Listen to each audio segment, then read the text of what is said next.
Bonjour à tous, nous nous retrouvons pour ce second épisode de la 3e saison d'Entrecases. Comme à l'accoutumée, je suis accompagné avec tout le plaisir que vous savez par la muse incontestée de cette émission, la gracieuse Emmanuelle Klein. Bonjour Emmanuelle. Salut, j'ai presque de la voix. Oui, elle a un petit peu retrouvé sa voix. Et puis par l'indomptable aventurier des beaux livres, mesdames, vous savez exactement de qui je parle, Laurent Gianatti, fidèle représentant de notre partenaire BDGest. Bonjour Laurent. Bonjour Nicolas, bonjour Emma. Salut Laurent. Je tenais à vous remercier évidemment de votre présence en tant que public pour l'émission.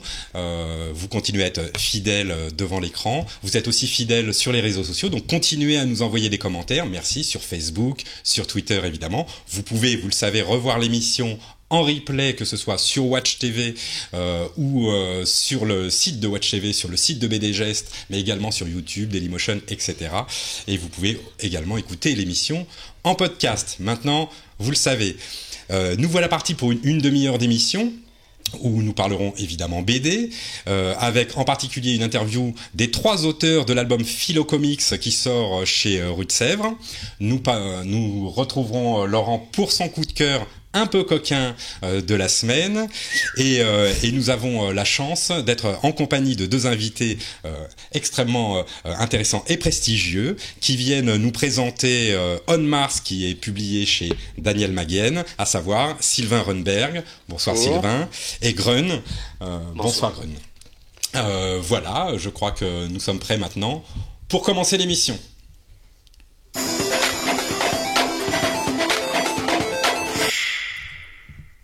On s'est dit qu'on avait envie de poursuivre un peu les vacances et de partir sur Mars pour reprendre cette saison d'Entrecases.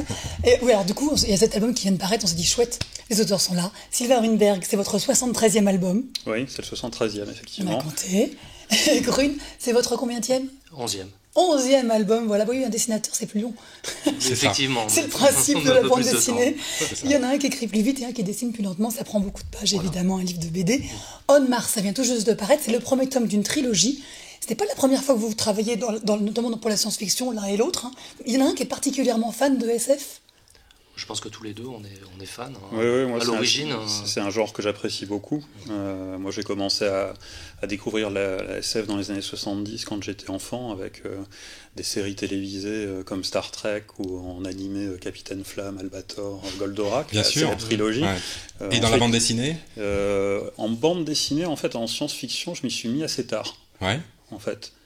Pourtant, il y a toutes les années Métal Hurlant où on ouais, mais moi j'étais trop jeune en fait, et puis j'habitais dans le Vaucluse, dans un village de 600 habitants. Il n'y a pas de Vaucluse, attendez. Il n'y avait pas Métal Hurlant en fait. Oh.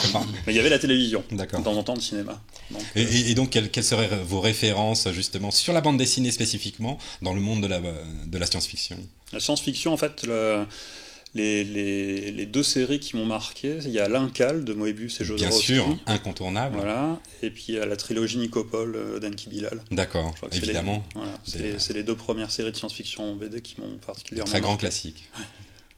Même question pour Grun.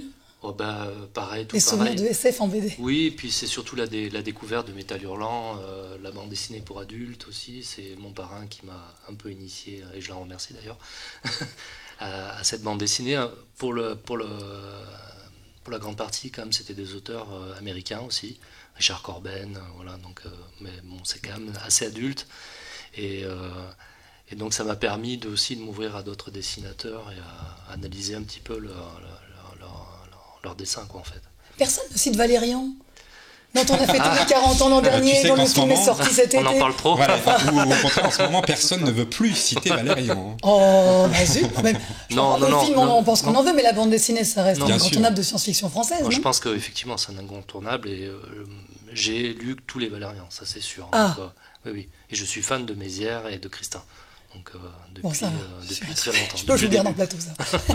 Ça a failli mal se passer. Vous, dans votre parcours, Sylvain Runberg, vous avez notamment scénarisé Kokabura Universe, Orbital. Orbital, ça continue d'ailleurs, c'est un gros succès de librairie. Il y a le tome 8 qui va sortir l'année prochaine, effectivement. Ouais. Voilà, puis alors ça c'était pour la science-fiction. Et puis votre autre grand succès, c'est l'adaptation en bande dessinée de Millennium. Oui, effectivement, 6 albums, adaptation des 3 romans de Stieg Larsson. Et je continue en fait avec Millennium Saga, puisqu'on m'a permis, les héritiers de Stieg Larsson m'ont donné l'autorisation de faire ma propre suite des 3 premiers romans bande dessinée en exclusivité mondiale. Incroyable. Est-ce que c'est parce que vous vivez en Suède, vous avez des accointances avec les Suédois? Alors au départ, oui, en fait au départ, je suis entre la Suède et la France depuis 15 ans, donc ça s'est fait comme ça pour Millennium, en fait, parce que j'ai découvert le roman assez tôt, c'est moi qui avais proposé à Dupuis une adaptation, et en fait ils sont revenus vers moi 2 ans plus tard en disant ça y est, tu peux la faire. Avant les adaptations au cinéma, avant... Oui. Et en fait, les héritiers Stieg Larsson m'ont demandé si j'étais intéressé pour ensuite adapter le 4e roman de Millennium, qui est sorti l'année dernière, avec un autre auteur, David Lagernthes. Et puis, dans la conversation, ils m'ont dit que mon éditeur chez Dupuis leur avait dit que moi, j'avais mes propres idées pour la suite de Millennium. Et ils m'ont demandé de leur pitcher ce que j'avais en tête. Et en fait, à la fin de l'entretien, ils m'ont dit on va discuter, mais a priori, si tu veux, tu vas pouvoir faire ta propre suite, parce que ça nous plaît ce que tu proposes. C'est super. C'est compliqué l'adaptation d'un roman qui est aussi, j'ai envie de dire, pointu et présent, parce que justement, il y a eu les adaptations cinématographiques. Ah, s'il l'a fait avant. Pardon, oui. Non, il l'a proposé avant, mais ce que je veux dire par là, c'est créer une nouvelle imagerie, ou une imagerie, crédible d'abord, et puis aussi originale, alors qu'il y a déjà une imagerie autour de ce roman, quoi. Oui, en fait, l'avantage que j'avais, c'est pour ça que je voulais faire l'adaptation, c'est que, Millennium aborde des thèmes qui, moi, m'intéressaient depuis très longtemps. La montée de l'extrême droite en Europe, le féminisme, la violence contre les femmes. Ça concernait aussi la société suédoise que je connaissais très bien. Oui. L'environnement en fait du premier roman, ça se situe dans les endroits de Stockholm que moi je voyais tous les jours quand j'étais à Stockholm. Mais Stieg Larsson a écrit ce roman il y a maintenant une quinzaine d'années. Donc ça a changé Stockholm, la société suédoise aussi a changé. Ouais. Donc ça permettait en fait des ouvertures sur le présent et d'apporter en fait une nouvelle version des 3 premiers romans, à la fois différente des romans, mais aussi de la série télévisée qui a été adaptée, ou de l'adaptation américaine, qui est en fait assez éloignée de la société suédoise, ce qui est bien. Hein. Mais Enfin, ça a évolué, mais enfin, ça reste sombre quand même, cet univers-là. Ça reste sombre parce que les thèmes de Millennium sont très sombres. Bien sûr. C'est du polar, du thriller, très sombre. Ouais. Vous, vos 2 grandes séries, Grune, c'est La Conjuration d'Opale et Métronome. Oui. 2 grandes sagas avec Corbéran. Oui. Et là, virage, changement de scénariste, changement de planète. Oui, aussi. Changement d'éditeur aussi. Par la même occasion, j'ai changé totalement de tout. C'est vous qui aviez envie d'aller sur Mars en premier, si mes informations sont bonnes. Oui, c'était une envie. En fait, je voulais très vite faire de la bande dessinée de science-fiction. Donc, bon, je vais pas dire malheureusement, mais j'ai commencé par faire de la BD historique. Ça a été une bonne école. Ensuite, j'ai fait quand même Métronome, qui est quand même de l'anticipation. Donc, je me rapprochais petit à petit de ce que je voulais faire. Et bon, avec On Mars, effectivement, je dirais que c'est une de mes idées, mais voilà, j'ai donné le début l'intitulé à Sylvain, qui a écrit l'histoire totalement. Voilà, donc. Ce qui est intéressant, c'est que dans votre bande dessinée, donc c'est un premier tome, j'ai dit, d'une trilogie, donc on va suivre vos personnages, mais on n'a pas des petits personnages verts, ce ne sont pas des martiens. Ah non, au contraire, ce sont des terriens qui sont partis sur Mars pour découvrir cette planète. Non, on a défini bien un cadre. C'est dès le début, je pense qu'on a dit, voilà, on ne veut pas de présence alien, on ne part pas du tout dans ce trip-là, quoi. Donc on voulait justement parler de peut-être cette époque de la colonisation. Là, effectivement, si Mars est colonisé, comment ça va se passer? Et s'il la colonise, c'est parce qu'en fait, il n'y a plus de ressources terrestres suffisamment. Et votre idée, je vais la développer, Sylvain? Oui, en fait, l'idée de base, c'est de se dire, bon, on a des problèmes écologiques qui sont réels, il y a des problèmes de matières premières, on risque d'en manquer d'ici quelques décennies. À partir du mois d'août, chaque année, on mange à crédit, voilà. Depuis quelques années. Donc là, l'idée du récit, c'est de se dire que d'ici un siècle, en fait, on a commencé la colonisation de Mars, on doit la terraformer, c'est-à-dire on va travailler encore sur l'atmosphère pour qu'elle soit respirable. Donc c'est en cours d'avènement au début du récit ici. Et ce que je me disais, c'est qu'est-ce qui se passerait, en fait, sur une Terre où on manque de matériaux, qu'est-ce qui pourrait donner comme élan à la colonisation martienne? Et en fait, j'ai pensé à des camps de travail, tout simplement parce que c'est ce qui s'est passé parfois dans notre passé, hein, avec Cayenne, avec ce qui s'est passé en Australie. Les travailleurs sont des prisonniers. Exactement, donc on est dans un contexte où, en fait, au niveau mondial, toute personne étant condamnée à une peine de prison d'au moins 5 ans est envoyée, en fait, dans des camps dans des bagnes martiens, et c'est ce qui arrive à la personnage principale, puisqu'en fait, s'il y a un matériau qui ne manque pas dans le futur sur la Terre, bien c'est l'humain. On le découvre sur la première planche, donc toute l'action se déroule sur Mars, ils mettent 6 mois pour y aller, on le découvre tout de suite, et on leur met un implant pour pouvoir respirer, donc voilà, vous êtes projeté vraiment, vous avez imaginé que c'était possible. Voilà, mais ils ne sont pas encore arrivés au résultat final, c'est-à-dire que l'atmosphère sans cet implant n'est pas encore respirable pour les humains, donc ils ont besoin d'avoir un implant, et on a donc ce personnage principal qui est Yasmine, en fait, qui est une flic. Ça, on ne sait pas tout de suite. Hein. Non, on ne sait vous pas dévoilez tout de des suite. choses quand même. Oui, mais on peut le dire parce que ça arrive. On le sait assez rapidement. Ouais, voilà. Qui a commis une bavure lors d'une opération. Ouais. Elle a tué une innocente qui se trouve être la fille d'un dignitaire anglais. Donc elle paye le prix fort, elle est condamnée à 20 ans de bagne. Et elle, qui était une fervente admiratrice de systèmes très répressifs, Bien sûr. Se retrouve de l'autre côté de la barrière. Et au départ, elle considère qu'elle n'a pas sa place parmi tous ces criminels. En fin de compte, elle va se retrouver obligée de rallier un des clans qui existe dans les camps de prisonniers parce que seule elle ne peut pas survivre. C'est presque une chronique d'anticipation plus d'ailleurs que de pure science-fiction, puisque tout est crédible, tout est possible dans un temps plus éloigné. Je dirais même que c'est une chronique quasiment politico-sociale, comment dire, c'est une étude vraiment de ce que nous, en population, pourrions être ailleurs, en tant que colonisateur d'une planète où il n'y a pas d'autres habitants. Vous l'avez situé en 2132, donc on se projette un peu, voilà, mais effectivement c'est très crédible. Mais ce qui est intéressant, c'est justement cette espèce de population, la majorité de cette population, c'est effectivement des repris de justice, donc des gens qui, par essence, iront, je pense... Vous voyez, moi, je ne suis qu'un lecteur. Iront vers des révoltes, ou de la révolte globalement. Oui, c'est ce qui couve, effectivement, puisqu'il y a des conditions de vie déplorables. Évidemment. Et c'est vrai que c'est inspiré, on tend de plus en plus, aujourd'hui, vers des politiques très sécuritaires. Et ce que j'ai voulu aussi un peu explorer dans ce récit-là d'anticipation de science-fiction, c'est le sens de la peine. Quand on envoie quelqu'un 20 ans dans un camp de travail ou en prison, in fine, c'est pourquoi faire. Qu'est-ce qu'on attend comme résultat? Et ça, c'est des questions que, par exemple, ne se pose pas le personnage principal au départ. C'est-à-dire qu'elle partage la vision qui est généralement admise dans le récit, c'est que ces personnes-là, en étant envoyées dans ce bagne sur Mars, payent leur dette à la société par rapport aux crimes qu'ils ont commis. Voilà. Mais curieusement, je trouve que les personnages prisonniers, les travailleurs donc, il n'y en a pas beaucoup qui ont de l'espoir de rentrer. On voit bien que les conditions sont quand même particulièrement violentes sur cette planète. Ouais.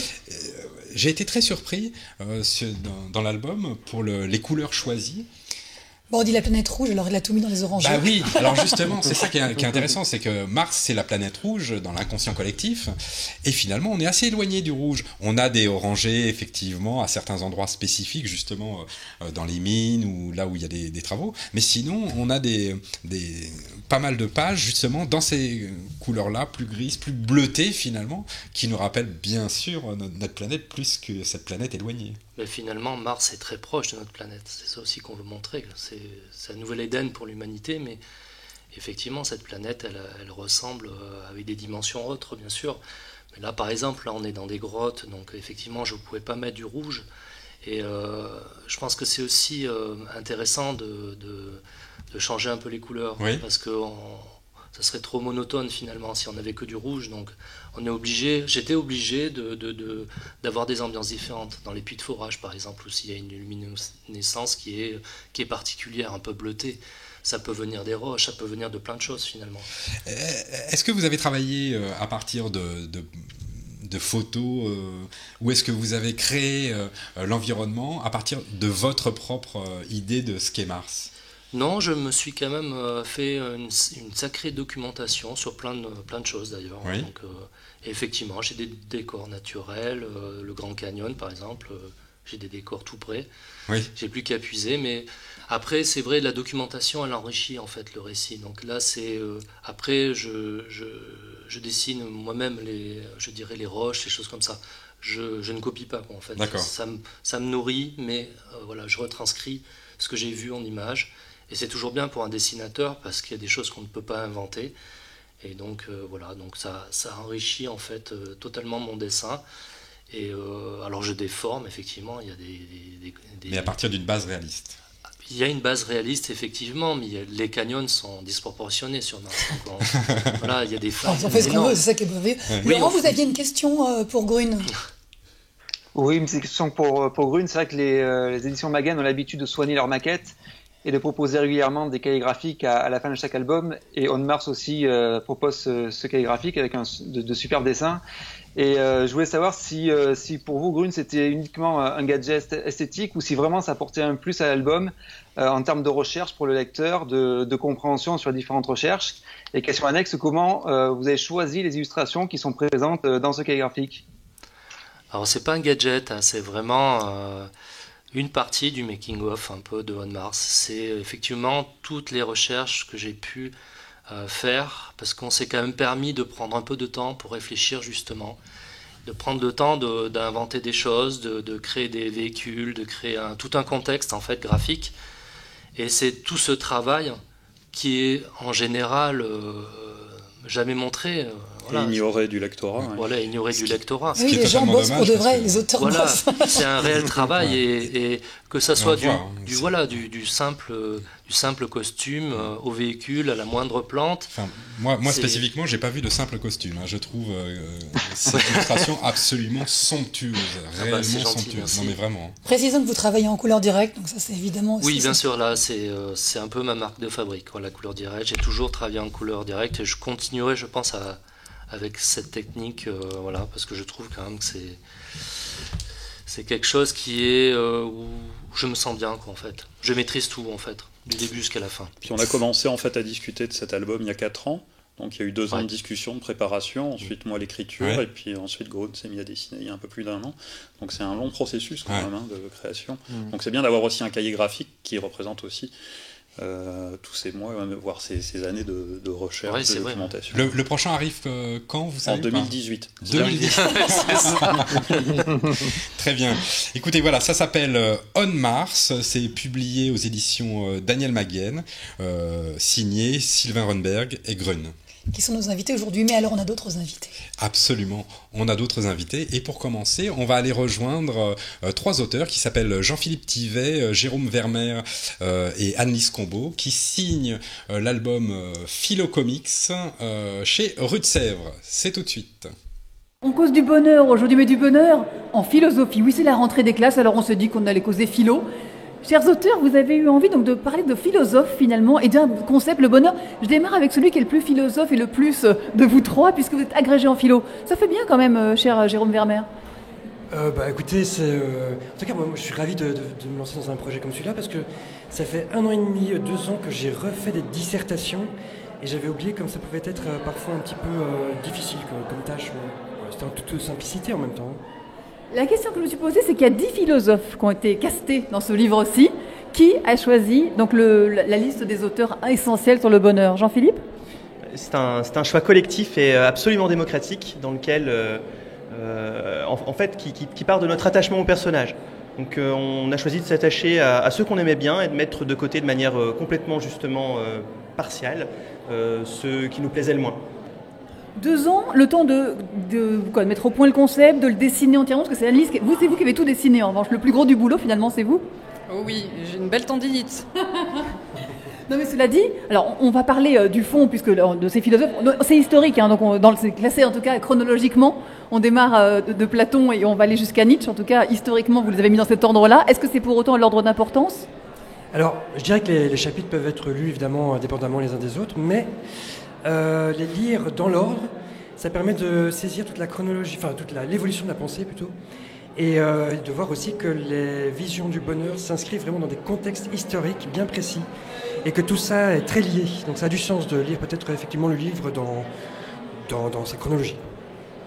Alors, ça s'appelle Philo Comics parce que, outre la philo, vous avez eu envie de mettre de l'humour dedans. Ça passe plus facile, la philo, les idées, lorsqu'on met un peu d'humour. Qui c'est qui a eu cette idée-là de rajouter des petits gags pour raconter les histoires?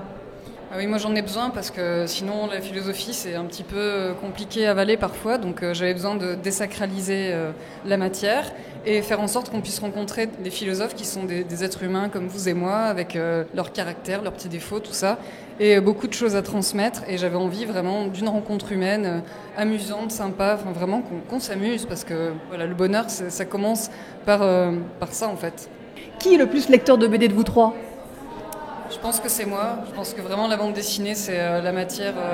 C'est quelque chose dans lequel je me sens à l'aise depuis assez jeune. Et du coup, voilà, j'ai écrit les dialogues, j'ai mis en scène, j'ai fait revivre des personnages. J'ai invité le lecteur à faire des voyages dans le passé, donc aussi beaucoup de recherches historiques, iconographiques, etc. J'ai regardé des tutoriaux pour savoir comment dessiner une toge, parce qu'en fait, c'est très compliqué, ça n'a pas l'air.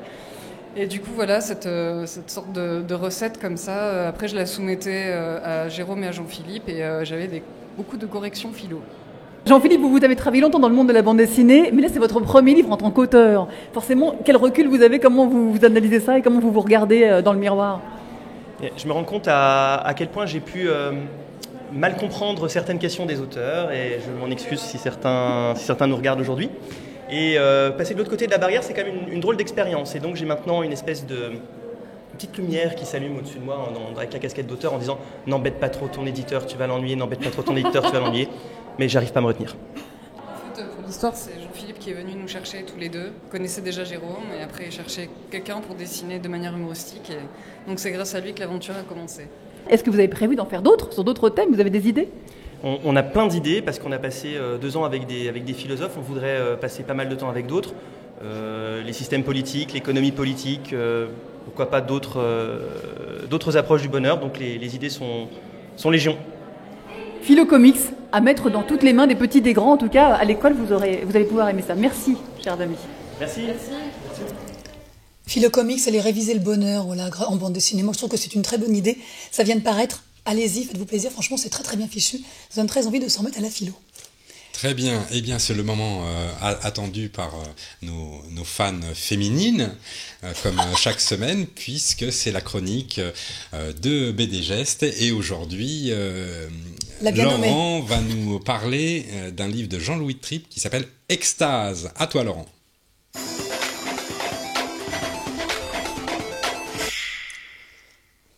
Alors, on t'écoute.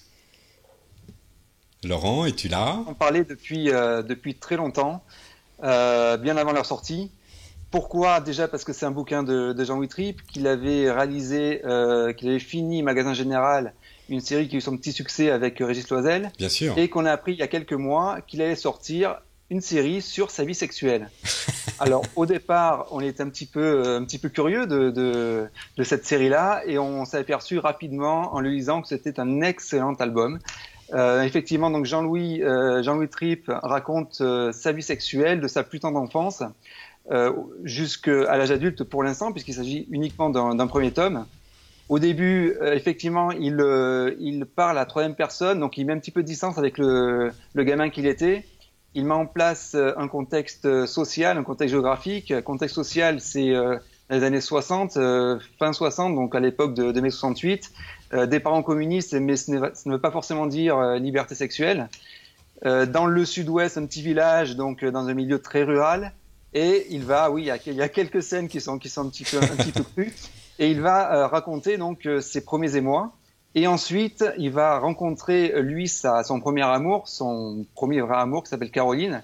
Et à ce moment-là, il va commencer à parler à la première personne. Donc, il va être beaucoup plus proche de son personnage, ouais. Puisque Jean-Louis Tripp se représente graphiquement, alors que tous les autres personnages, évidemment par mesure de discrétion, sont eux complètement inventés. Par contre, les scènes qu'il décrit, et je peux vous assurer qu'elles sont très nombreuses et très riches. Si vous demandez ce que c'est une vie sexuelle riche, expérimentée, il faut lire Extase. Ton sourire en dit long. Oui, c'est très instructif. Et donc c'est un excellent premier tome. Donc on voit un gaufrier classique, sauf sur certaines pleines pages, lorsqu'on est dans une émotion particulière. C'est en noir et blanc, comme vous pouvez le voir. C'est très bien dessiné. Et c'est vraiment très, très, très intelligent. Ce n'est pas uniquement du sexe, ça parle de désir. et tout est intellectualisé avec tout le processus du désir jusqu'à l'acte. Et petit scoop, on a parlé semaine dernière du bouquin de Aude Mermilliod, donc des reflets changeants. Oui. Et Aude Mermilliod sera une invitée du tome 4 de Extase de Jean-Louis Tripp. Très bien. Ok, je ne sais pas ce qu'on doit en penser, mais très bien, c'est parfait. Merci Laurent. Merci. Eh ben, on va peut-être parler de quelques livres. Oui, on va parler un petit peu de livres. Oui, parce que alors moi j'avais envie de revenir sur Terre après ce petit voyage sur Mars en début d'émission, puis ce petit voyage dans la vie sexuelle de Jean-Louis Tripp. Revenons aux fondamentaux. Un voyage en Afrique cette fois-ci, puisque là, il s'agit de Vincent Lemonde qui co-signe ce livre-là. Lui, au début de l'histoire, on apprend qu'il perd son boulot, il perd sa nana. Ça lui raconter en quelques planches. Ce choc, on va dire, dans sa vie, finalement, va lui donner envie d'aller faire autre chose. Il part en Namibie. Namibie, vous savez, c'est un des pays en Afrique, tout au-dessus, en Afrique du Sud-Ouest, au-dessus de l'Afrique du Sud. On connaît très peu. Et finalement, cette Afrique, il y a notamment une tribu une ethnie qui s'appelle les Imba. Il va après je vous passe, je ne raconte pas tout, il raconte ça dans le livre très bien, comment il va se faire adopter par ces gens-là, il va y passer 1 an, et il va tout apprendre, évidemment leurs conditions de vie, leur langue, même à quel point c'est compliqué, etc. J'ai trouvé ça évidemment tout à fait édifiant, parce qu'on ne savait rien sur les Imba avant lui, donc merci à lui pour cette histoire, cette plongée donc, dans l'Afrique. Moi j'ai vraiment beaucoup appris, je trouve ça hyper intéressant, c'est hyper codé, hyper codifié, tout est raconté dans le détail.